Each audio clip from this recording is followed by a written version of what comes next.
Conservative media done right. You're listening to the SHR Media Network. And good evening and welcome to the Reaver of Common Sense, making sense out of the senseless right here on SHR Media, Conservative media done right. I'm your host, Jersey Joe, and tonight the masks aren't just slipping, they're being ripped off by the very people who put them on.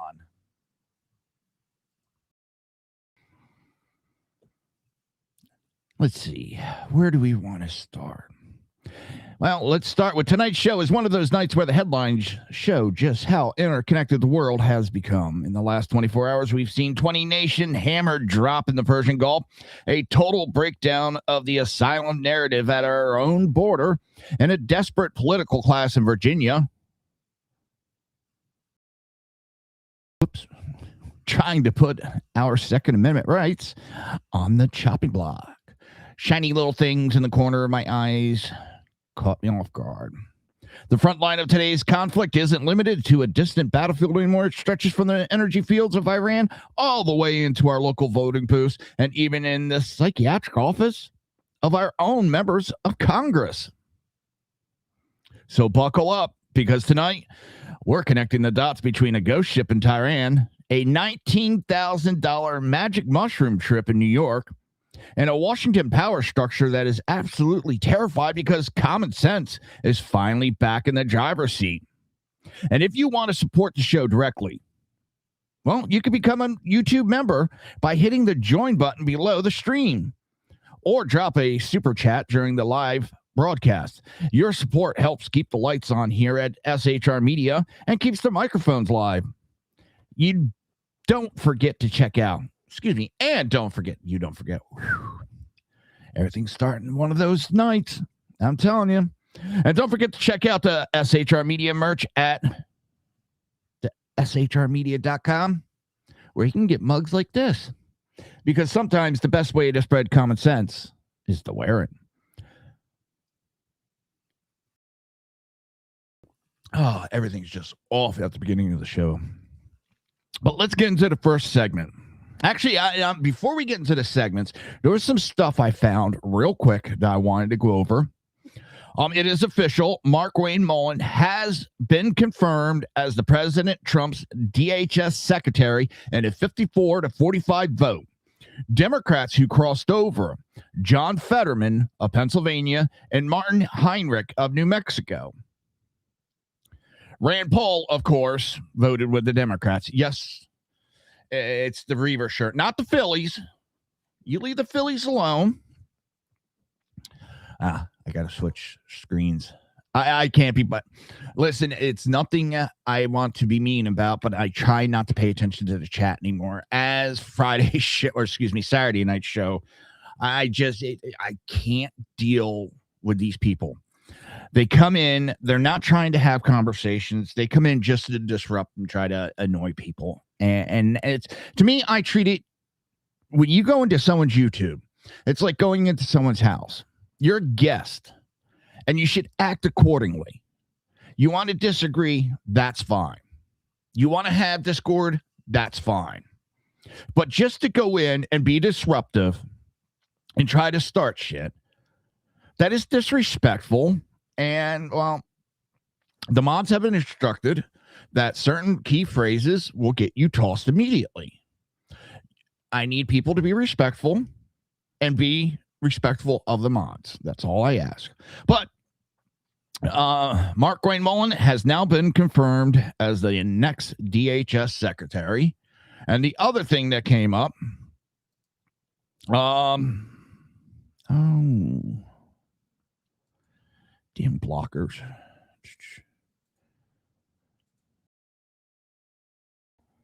Ad blockers are getting away. The Supreme Court may be poised to strike down acceptance of mail-in ballots. That's looking pretty good. I think I do have that story spun up for tonight. So we'll see. But yes, let's get on with the actual show. All right. If you want to know how bad the rot has become for the establishment, you don't have to take my word for it. Just look at CNN. Their data guru Harry just dropped a statistical tactical nuke on the Democratic Party congressional wing. And the numbers were so disastrous, they left the entire studio in a stunned, uncomfortable silence. Harry didn't mince words. He told the world that in the minds of the American public, the favorability of Democrats in Congress is officially lower than the Dead Sea. When the network that usually acts as the PR firm for the DC elite admits the brand is underwater, you know the ship isn't just leaking, it's on the ocean floor. Here, don't take my word for it either. Hang on. Let's spin up the video.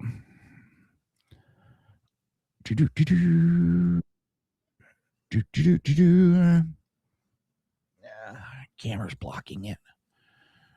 All right. See, I like playing this because, number one, it's CNN. Number two, you cannot blame me or say it's not true because it is their mouth, not mine. How are voters feeling about Democrats right now? Yeah, I mean, Democrats in the minds of the American public are lower than the Dead Sea. What are we talking about here? Well, let's take a look. The net approval rating for Democrats in Congress, you said it, Kate Baldwin, the lowest ever. Look at this. Overall, they are 55 points underwater. Their approval rating is south of 20%. It's even worse when you look at independents. Look at this. Negative 61 points. That means that their approval rating is 61 points lower than their disapproval rating. Quinnipiac has been polling this question for the better part of the 21st century. They have never found Democrats, at least those in Congress, in worse shape than they are right now. Now, when you have Democrats come at you about Trump and his polling numbers, remind them that the Democrat numbers are worse, way worse, ungodly worse than his. Here, let's play this again. How are voters feeling about Democrats right now? Yeah, I mean, Democrats in the minds of the American public are lower than the Dead Sea. What are we talking about here? Well, let's take a look. The net approval rating for Democrats in Congress, you said it, Kate Baldwin, the lowest ever. Look at this. Overall, they are 55 points underwater. Their approval rating is south of 20%. It's even worse when you look at independents. Look at this. Negative 61 points. That means that their approval rating is 61 points lower than their disapproval rating. Quinnipiac has been polling this question for the better part of the 21st century. They have never found Democrats, at least those in Congress, in worse shape than they are right now.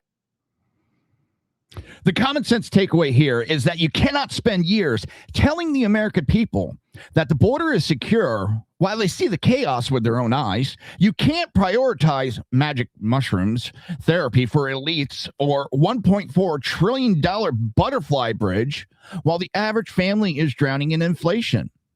The public has finally looked at the reality of America last, and they are officially checking out. This isn't just a bad polling cycle. It is a total systematic rejection of a political class that has become fundamentally detached from the people it claims to represent. What was the most telling wasn't just the data. It was the reaction in the room. You could see the anchors trying to process a reality they spent months trying to ignore. And a side note, this isn't the first time these numbers have come out. This isn't like it's new. Their numbers have been nosediving month after month after month. It has not got better. They've lost massive numbers on the voter rolls while Republicans are adding to the voter rolls.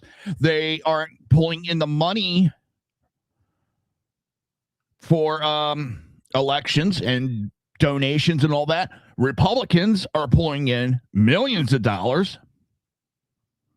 I know the liberals would, well, yeah, they'll make every fucking excuse except for the truth.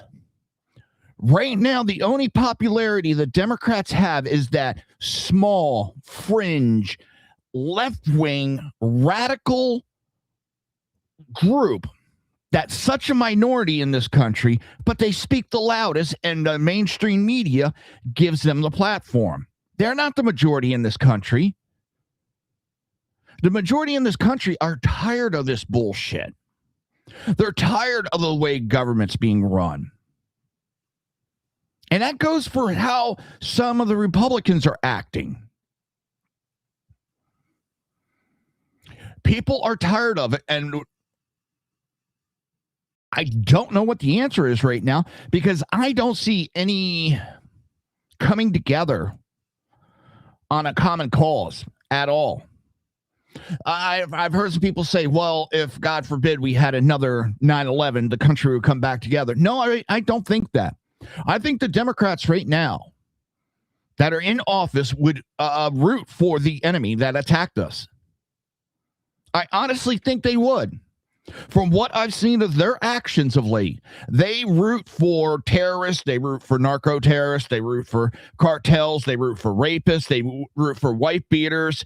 You know, anything that is against Trump, they root for. And they don't care. And I'm tired of it. But this bombshell confirms exactly what we've been talking about all show. Whether it's the military wins in the Strait or the common sense pushback from guys like Fetterman, the tide has turned. The American voter is done with the gaslighting and the curated narrative. They want results. They want security. They want their country back. If CNN is admitting the Democrats are at the bottom of the sea,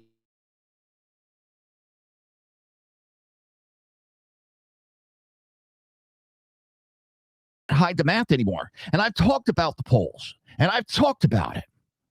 I know you see polls that are put out to you. The problem is those aren't the actual polls. And the hysteria that we see coming out of the Democrat Party, already screaming that Trump's trying to cheat the midterms, they're coming out with excuses of why they're going to lose in the midterms. Their polling is showing they're not doing as good as they're appearing to be. You can cry blue wave all you want. If the Democrats win, you know what? I'll dust myself off. I'll pick myself up and then get ready for what? 2028. Just like after 2020, 2024, yeah, it just goes on and on. I'm not going to freak. We've lost elections before.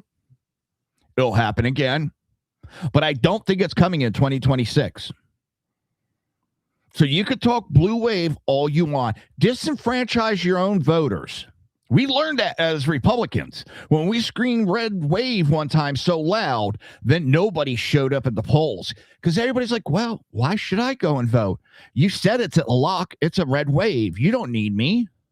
So keep going with the blue wave. Come into chat rooms like this. Tell people. Because what you're also doing is you're riling up the Republican base to make sure that they go out and vote. That's what you're doing. So go ahead and say it. Tell me I'm going to lose. Go ahead. That just emboldens me more to speak more, to get people out there to vote. We heard about how the blue wave was coming with the 2024 election. How Kamala Harris was going to win. It was going to be a landslide. They're going to take back the Senate. They're going to take back the House. How'd that work out for you? So you go ahead and you go on with that. I'm going to tell the Reaver fan base, the SHR family, to get out there in November and vote. Vote like your life depends on it, like your freedom depends on it. Get out there and vote, because if the Democrats get back control, all we're going to see is them throw impeachment after impeachment after impeachment after impeachment. Nothing will get done. They will do nothing but try to obstruct Trump, as they've done since he got back in office and his first term. That's all they will do. You will not see anything. This country will grind to a halt. They will empower our enemies. They will empower Iran. They will empower Russia, China, North Korea. They will empower them to fight against us. Because Democrats do everything they can against the American values. So if you don't want that to happen and you don't want more of what the next story is coming, make sure you get out and vote, people. I recommend voting red this November. And we're going to the next segment with a massive red alert from the Commonwealth of Virginia. If you thought the radical left was going to take a breather after the recent shellacking they took at the ballot box, think again. Virginia Democrats are currently plotting what can only be described as an insane legislative blitz to strip law-abiding citizens of their Second Amendment right. We are talking about sweeping bans on commonly owned firearms, magazines, and even the cosmetic features that the genius in Richmond have decided make a gun scary. It is a total declaration of war on the self-defensive rights of every Virginian. And it's a blueprint for what they want to do to the rest of the country. The common sense breakdown of this is as clear as it gets. These politicians aren't interested in stopping criminals. They never have been. You never hear them talk about that it was the criminal that did it. What you hear is the gun did it. You never hear about the lifelong criminal. The rap sheet longer than my leg. You never hear the Democrats talk about that. They talk about how to remove guns from law-abiding hands.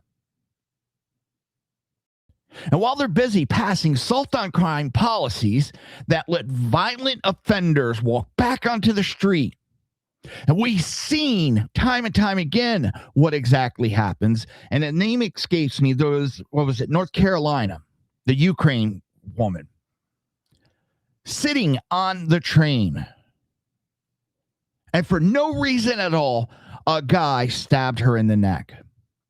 A violent criminal, a person with an extensive past that was given a pass by the courts because Democrats put soft on crime policies in that let violent offenders like that walk away. And back onto our streets. They are simultaneously trying to make it a felony for a single mother to own the tools she needs to protect her home.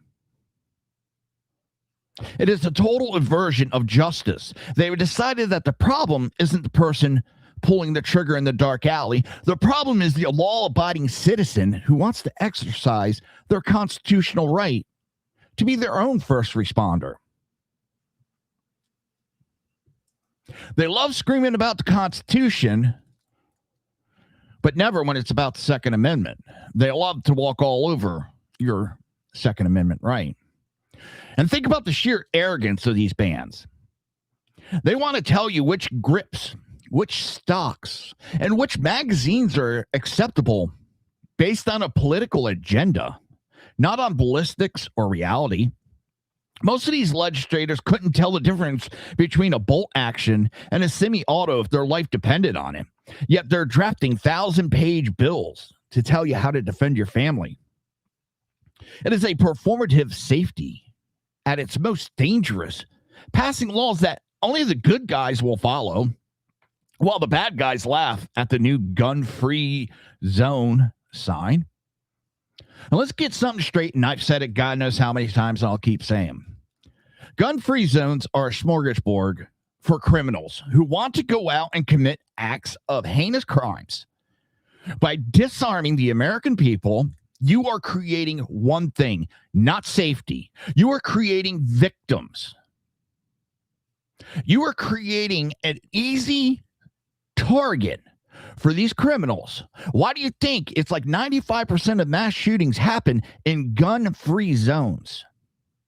Why? Because they know no one's going to attack them back, and they will have free reign at doing what they want.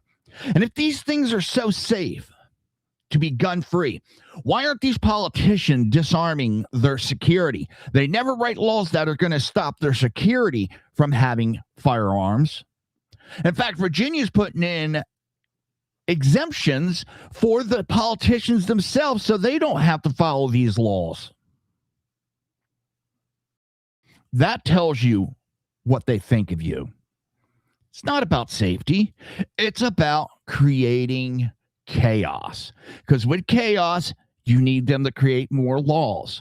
With more laws comes more control and more chaos. That's all it's about. It's not about your safety.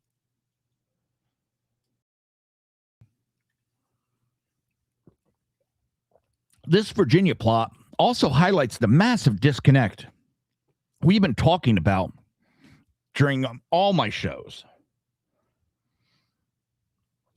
Hang on a second.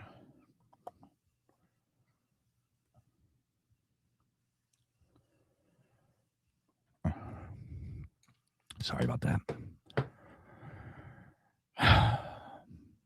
While the Supreme Court is busy reestablishing the rule of law, and the administration is busy securing our borders, our interests abroad, these state-level radicals are doubling down on the very policies that the American people just rejected. They are effectively saying that your rights are actually privileges that can be revoked at any time by a slim majority in a state house. It is a fundamental betrayal of the social contract and a direct challenge to the Second Amendment shall not be infringed command. We also have to look at the timing of this move. Why now? Because they know the clock is ticking. With a pro-2A administration in Washington and a Supreme Court that is finally reading the Constitution as it was written, the gun grabber window is closing. They are trying to ram these bans through before the legal hammer comes down and reminds them that the right of the people to keep and bear arms isn't a suggestion. It is a desperate last gasp effort to create facts on the ground before the court can step in and restore order. But what they're also doing is they're causing their own demise by putting these strict, stringent rules into effect, these bans into effect. It's forcing people to start lawsuits, to take it to the Supreme Court for the Supreme Court to rule on this. That's when the Supreme Court steps in and smacks these laws down as unconstitutional. If they were smart, they would not be so stringent and strict that it forces people to have to go the court route, or at least take it to the Supreme Court. Because once it reaches the Supreme Court, it becomes law of the land. The impact of these laws is always the same. They create a victim class out of the law-abiding. By making it harder and more expensive to own a firearm, they are effectively pricing the Second Amendment out of reach for the very people who need it most.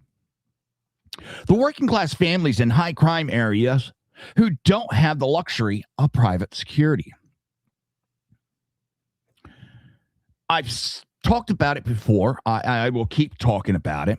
It was the late 80s, early 90s. The Democrats did a study on how to ban guns. The results of that was they couldn't ban guns outright. The people wouldn't take it. That they would have to make the process a little bit harder, more paperwork, more difficult, to the point where it just made people give up. And that's what they're trying to do. They're trying to make it so hard that you go, it's not worth it. It is elitism in its purest form, practiced by politicians who live in gated communities while telling you that a 10-round magazine is plenty for your defense. Ultimately, the Virginia chopping block is a reminder that the fight for our rights to party is never truly over. It's a local battle with national consequences. If they can get away with it in the birthplace of the Bill of Rights, they will try it in your backyard next. The Reaver perspective is that we don't ask for permission to be free. And we certainly don't let a group of radicalized Richmond bureaucrats tell us how to protect our lives. The Second Amendment isn't a gift from the government. It's a restraint on the government. And it's about time we start acting like it. I will never stop fighting for the Second Amendment. I will never. I've done some articles on it. I've written, shit, now I can't remember the guy's name. One of the original Supreme Court justices, one of our founding fathers. And he talked about the word militia and how it was used in the Constitution. It does not mean a military. It is used as, if you look at the word back at that time, anybody that is of age to join the military. In other words, basically, someone that's 18 or above. That's what that is talking about when it says militia. And people love to distort it and change it to their own ways and use modern definitions. Well, you can't use modern definitions on that. And don't tell me that there was no semi-automatic, no automatic, because they did have them back then. Yes, most of it was cap and ball. And you talk about military weapons. What do you think military weapons were when they wrote the Second Amendment? It was what you brought with you. Those muskets that you brought with you, those home weapons were the military weapons.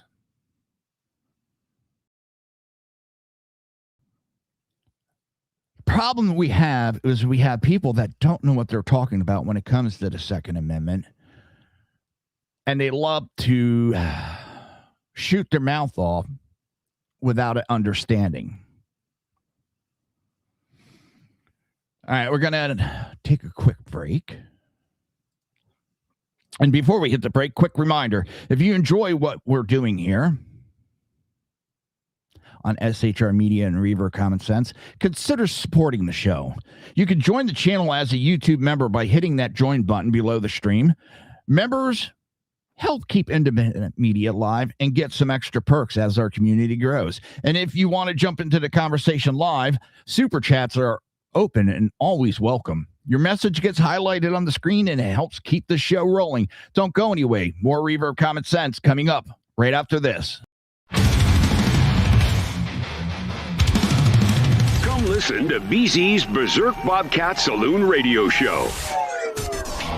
Live on select and exclusive Tuesday and Thursday nights at 11 p.m. Eastern, 10 p.m. Central, and 8 p.m. Pacific on the SHR Media Rumble channel, SHR Media YouTube channel, X, Twitch, Spreaker, and wherever great conservative podcasts are found. BZ, your conservative Sherpa, guides you through the maelstrom of Democrat, leftist, and globalist lies, chaos, deceit, and betrayal. Raised as a free-range child with dirt, stains, mud, and freedom, BZ broadcasts from North Idaho, comfortably surrounded by actual normal people.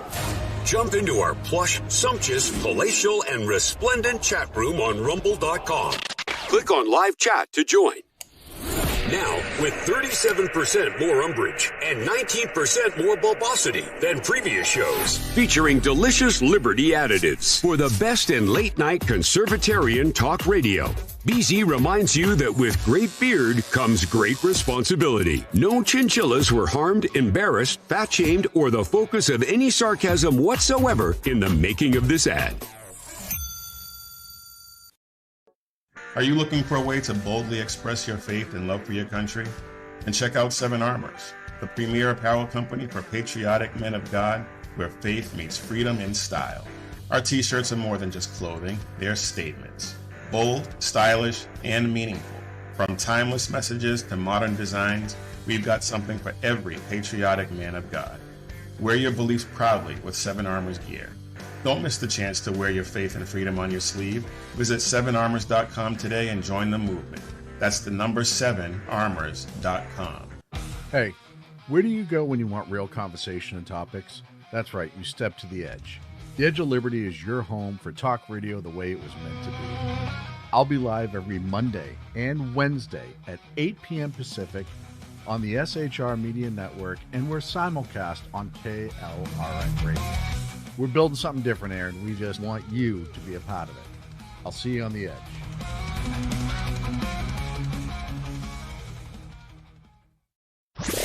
Conservative media done right. You're listening to the SHR Media Network.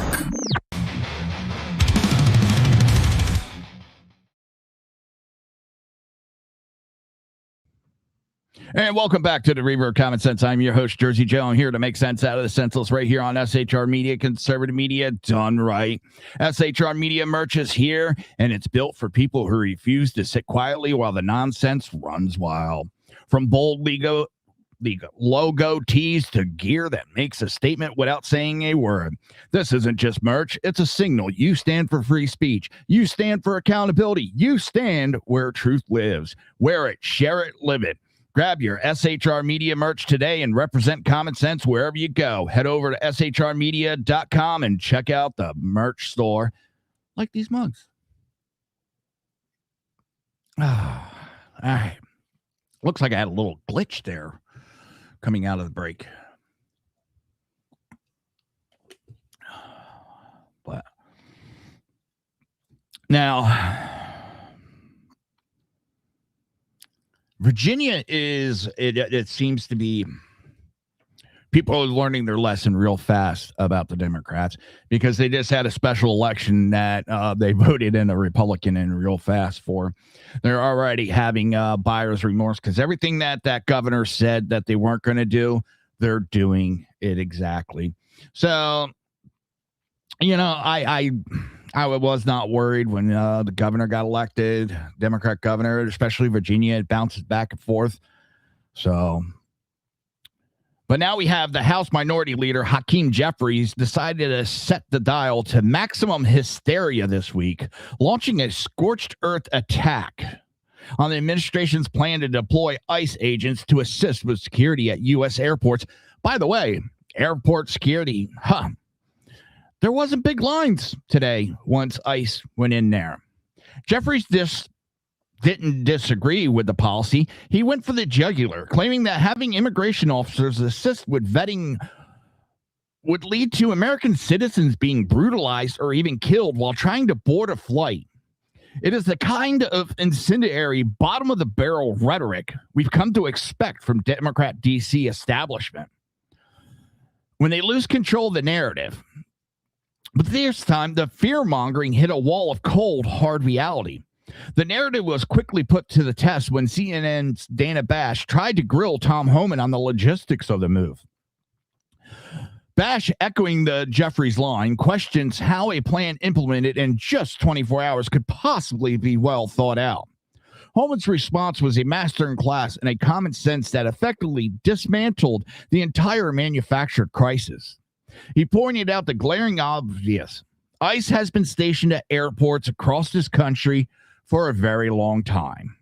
This isn't a radical new invasion of your travel plans. It is a strategic expansion of existing security protocols. You're talking about law enforcement now doing checking IDs. They're overqualified for the position.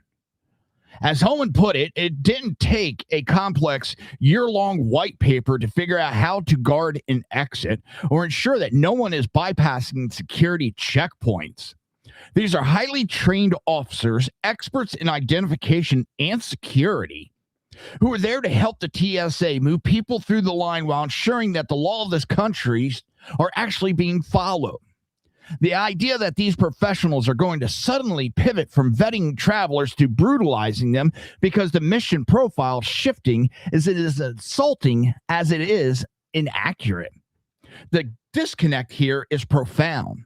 When Jeffrey uses the words like kill and brutalize, he isn't talking to the average traveler who just wants their flight to be safe and on time. He is talking to a radical base that views any form of law enforcement as a threat. But for the rest of us, the math is simple. If you have a ticket, a legal ID, and you aren't trying to sneak through a side door, these officers are an asset and not a threat. These officers aren't going to mess with you. You got to understand, when one of those incidents happen, that's a shitload of paperwork and a shitload of explaining that they got to do that I'm positive they don't want to be doing. Think about you at work. Every time that you messed up, do you think you'd be running around doing that if massive reports and investigations would happen? This is how stupid the Democrats are and how their hyperbole is it's getting disgusting. But ultimately, this segment highlights the desperation of the left's current platform. They are effectively campaigning against a phantom version of law enforcement. By labeling a common sense security expansion as a death sentence for travelers, they are betting that the American public is too scared to see the truth. They think the American people are too dumb to see the truth. But as Homan proved, when you strip away the hyperbole, all that's left is a government finally doing its job to secure the gates of the country.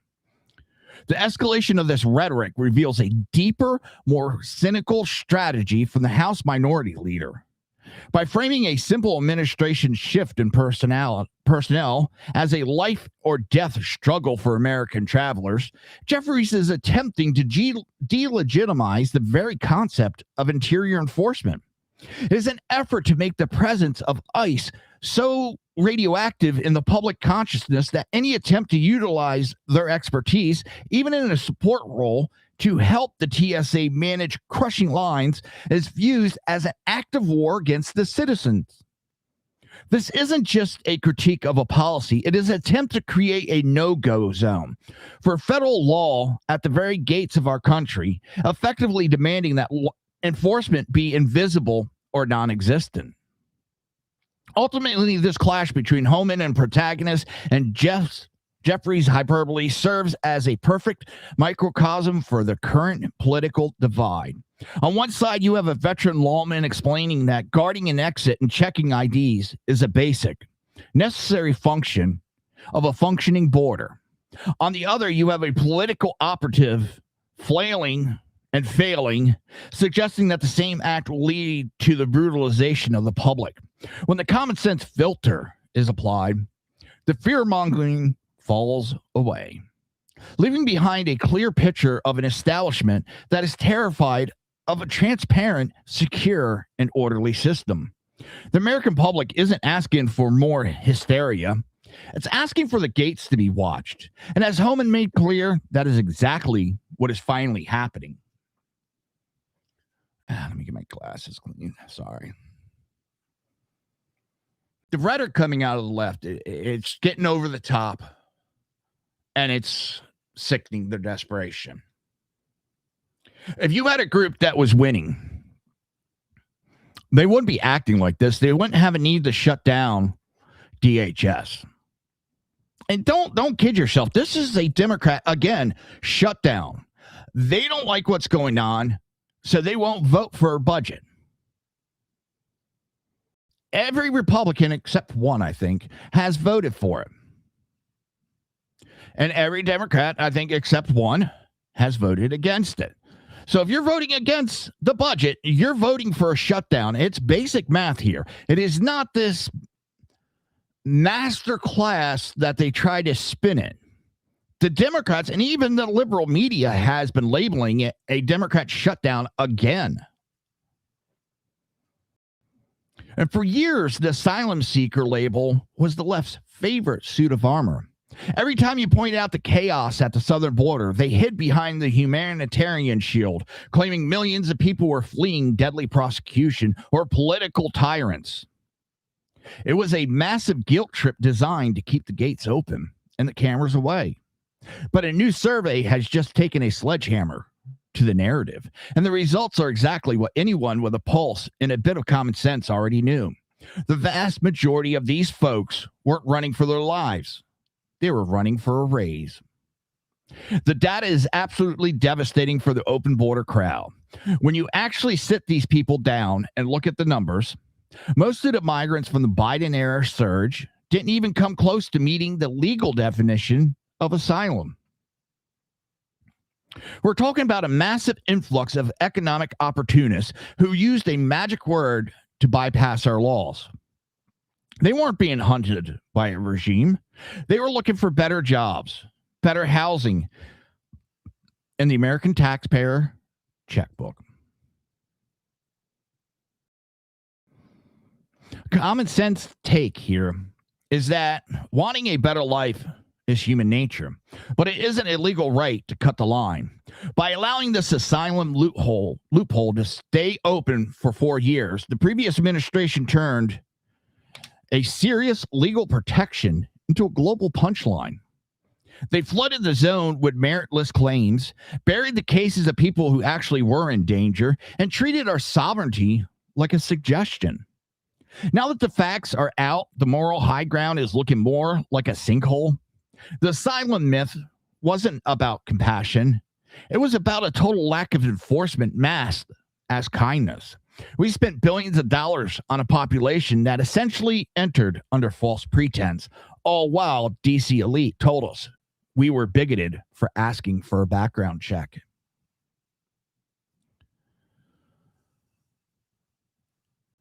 And while the talking heads in DC are busy pearl clutching over unilateralism, the rest of the world just provided a massive reality check. Over 20 nations have officially stepped up to join the U.S.-led coalition to defend the Strait of Hormuz. This isn't just a fleet of ships. Woohoo. It's a total collapse of the narrative that American first means American alone. When the chips are down and the global energy supply is on the line, the world doesn't look to a UN committee. They look for a leader who isn't afraid to draw a line in the water. Tehran has spent the last few years thinking they own the thermostat for the global economy. They've used that 21-mile wide choke point as a gun to the head of every industrialized nation, threatened to choke off the oil supply whenever they needed a seat at the table or another pallet of cash. Obama. That era is over. By assembling a wall of steel from 24 different flags, this administration has effectively neutralized Iran's primary leverage. Without firing a single shot, it's the ultimate peace through strength play, and it's working. The timing here is everything. Iran just tried to flex by unveiling surprising new missile capabilities, a move clearly intended to scare off regional players.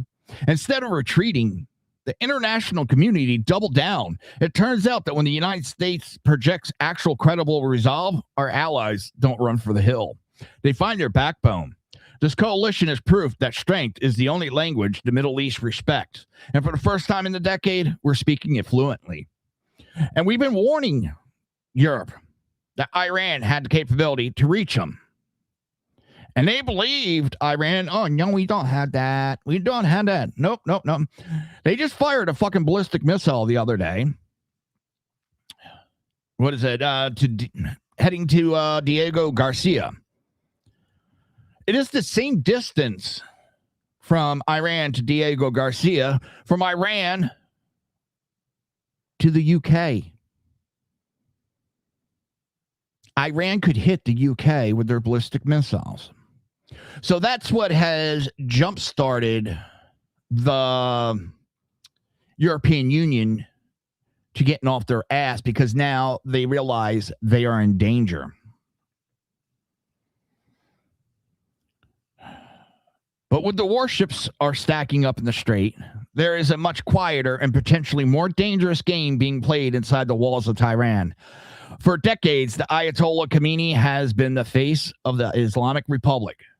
But the Intelligence Committee is now chasing a shadow. CIA and Mossad analysts are working overtime to figure out a simple, terrifying question.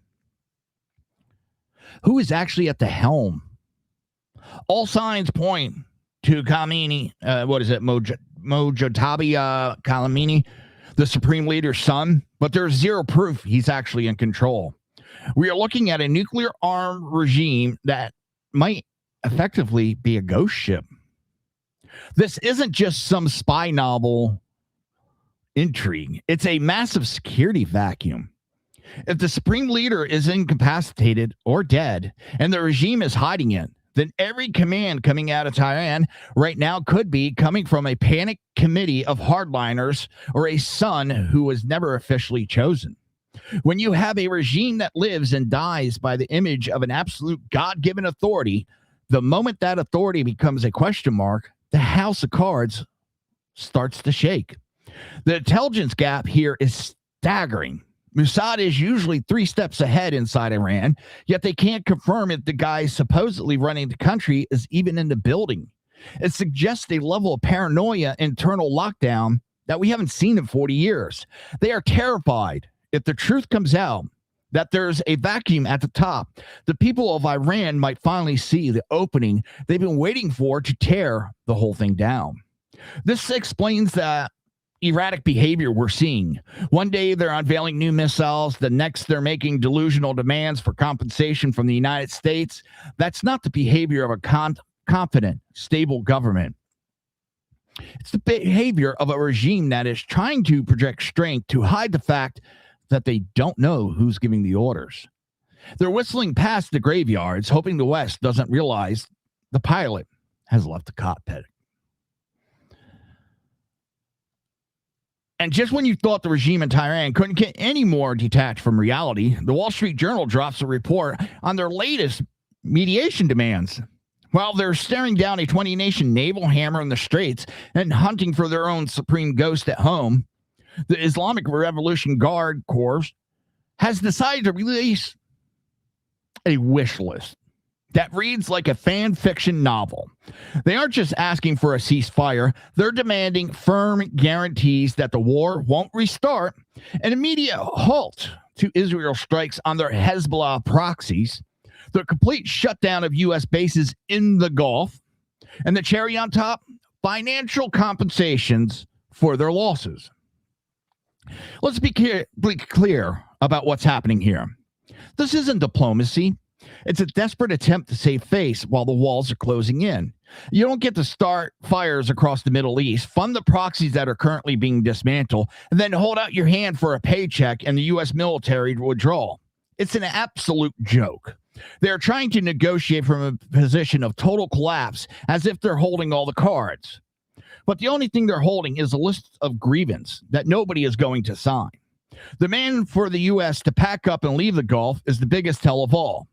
The IRGC knows that as long as their bases are operational and that 20-nation coalition is patrolling the water, their ability to bully their neighbors is gone. They want the neighborhood cleared out so they can go back to being the regional playground bully. But the American First Doctrine doesn't involve retreating to make a terrorist regime feel comfortable. It involves making that regime realize that their demands carry zero weight when they're broke and boxed in. And then there's compensation bit. Imagine the nerve to take to demand reparations from the very people you've been targeting with IED and drone strikes for years. It's the ultimate gaslighting. They spent decades burning through their own people's wealth to fund chaos abroad, and now that bill has come due, and their infrastructure is taking hits. They want the great Satan to foot the bill. It would be funny if it wasn't so dangerously delusional. Their wish list also reveals the internal panic we talked about in the last segment. This isn't the list of a confident leadership. It's the list of group that is terrified they're about to lose everything. They're throwing every impossible demand at the wall, hoping something sticks so they can tell their remaining hardliners that they stood up to the West. It's propaganda exercise disguised as peace talks, and we shouldn't spend more than 5 seconds considering it. The reality is that the IRGC is losing its grip on the narrative. They can unveil all the surprising missiles they want, but if you can't pay your soldiers or your proxies are getting hammered, a listed demand is just a piece of paper. The only firm guarantee they should be getting is that the pressure isn't going to let up until the regime stops being a global menace. Period. No compensation, no withdrawal, and certainly no apologies for defending our interests. The map has changed, and Tehran is the only one who hasn't realized it yet. While they're busy drafting lists of what they want, the rest of the world is busy ensuring they don't get it. We aren't in the business of rewarding bad behavior anymore, and the sooner the IRGC realizes that their wish list is headed straight for the shredder, the better off everyone, including the Iranian people, will be. Oh, I got right now 5 minutes left. Oh, and I missed so much. When the fog of war gets this thick, you stop listening to the talking heads at the State Department and you start listening to the guy who's been studying how empires crumble for half a century. Stanford professor Victor Davis Hanson isn't looking at the press releases. He's looking at the behavior of the players on the field. And according to VDH, the signals are all pointing in one direction. The tide hasn't just turned. It has completely washed away the Iranian regime's leverage. If you want to know who's winning, don't watch the news. Watch the bets being placed by the people who have to live in the neighborhoods. Look at Europeans. These are the people who never touch conflict until they can smell the victory parade. Early on, they were silent, hiding behind diplomatic concerns. Now, they're quietly shifting naval assets and offering logistic supports. This isn't a moral awakening. It's a cold, hard calculation. They have read the battlefield. They've seen the 20-nation coalition just talk about, and they decide which side is going to be holding the keys when the smoke clears. Then you have the Gulf petrostate, the Saudis, the Emirates, and the Qataris. These nations survive by reading the room perfectly, and right now they're screaming their allegiance through their action. They're expelling Iranian attaches and silently intercepting Iranian missiles over their own capitals. But the real mic drop is the UAE reaffirming a $1.4 trillion investment commitment to the United States right in the middle of a shooting war. You don't bet $1 trillion on the losing horse. They're all in on American victory. Even Al Jazeera, a network that usually spends 24 hours a day bashing U.S. foreign policy, has changed its tune. This is the outlet that literally hosts Hamas offices. Yet they now calling the American bombing campaign brilliant and underestimated. When the state media of a country that houses both a massive U.S. airbase and the leadership of our enemies start praising our military effectiveness, the game is over. They've seen the writing on the wall, and they're making sure they're on the right side of history. And while we're talking about high-stakes global security and the little fate of the Middle East, let's pivot back to the absolute circus happening in the halls of Congress. AOC, the self-appointed champion of the working class, apparently thinks the best use of her campaign donation isn't on policy or outreach, but on a $19,000 payout to a psychiatrist famous for hallucinogenic therapy. That's right, nearly 20 grand of donor money went to magic mushrooms specialists. You really can't make this stuff up. Think about the sheer audacity for this for a second. It boggles my mind. While her constituents in the Bronx are struggling with skyrocketing rent, AOC is investing in a doctor who specializes in psychedelic assisted sessions. Is this what progressive leadership looks like now? We used to talk about campaign finance reform. Now we're apparently talking about campaign finance trips to the astral plane. It's the ultimate ivory tower move. Spending more on a single doctor therapy than many of her voters make in a half a year. The common sense question here is simple. What exactly is being treated with $19,000 of political contribution? If you're so stressed by the job that you need high-end hallucinogenic intervention, maybe the job isn't for you. But more importantly, why is the FEC allowing campaign funds to be treated like a personal wellness slush fund? It's a total slap in the face to the small dollar donors who were told their $5 and $10 checks were going to fight the power. Turns out they were just funding a very expensive trip. Let's see. Can I sneak one more in? Yes. While California is busy trying to make IDs illegal, Justice Samuel Alito just stepped up to the plate at the Supreme Court and delivered a much-needed dose of constitutional reality. And a move that has left the left in total meltdown. Alito essentially dropped the mic on the idea that Election Day is just a suggestion. For the last few cycles, we've been told we have to accept a new normal where ballots drift in for days and even weeks after the polls close. Alito's stance is a return to the actual law. The Constitution says day, not month, and the highest court in the land is finally signal that the clock actually matters. The common sense breakdown here is that a deadline isn't a deadline if you just keep moving the goalpost. And any other part of life, taxes, bills, court days, if you're late, you're out. But when it comes to the most important decision a citizen makes, the left has fought to create a gray zone. where results can be massaged long after the voters have gone home. Alto is cutting through that noise, pointing out that the integrity of the vote depends on finality. Without a hard stop, you don't have an election. You have an ongoing administrative process that is ripe for interference. This isn't voter suppression, it's voter protection. If you know deadline is 7 p.m. on Tuesday, you make sure your ballot is in. It is the same standard we've used for over a century. And the only reason to fight for late arriving ballots is if you're betting on a margin of error that can be exploited after the fact. Aldo is essentially saying that the rules shouldn't change just because one party finds them inconvenience. It's the defense of the rule of law over the rule of the mob.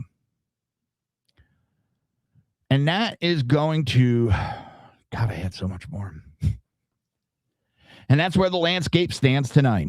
From the security lines at our national airport and the data-heavy reports on the asylum myth to the carrier decks in the Straits of Hormuz and the legislative chamber in Virginia, the common thread running through every story we've covered is total collapse of curated narrative.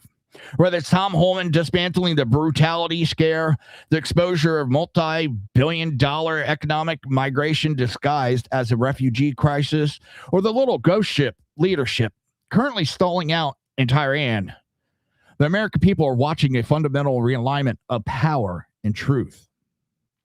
The American people are paying attention more closely than ever. They're watching how election integrity dismissed as fringe, while even mainstream voices like Stephen A. Smith are stunned by the reality of no ID laws. They're watching as campaign funds are treated like magic mushrooms, wellness accounts for the elite, while local citizens struggle to put eggs on the table. They're watching as high-ranking judges like Samuel Alito finally stepping in to remind the country that Election Day isn't a month-long suggestion. The political fight we're seeing, from a 20-nation coalition in the Gulf to an internal rebellion of Democrats like John Fetterman, are not random headlines.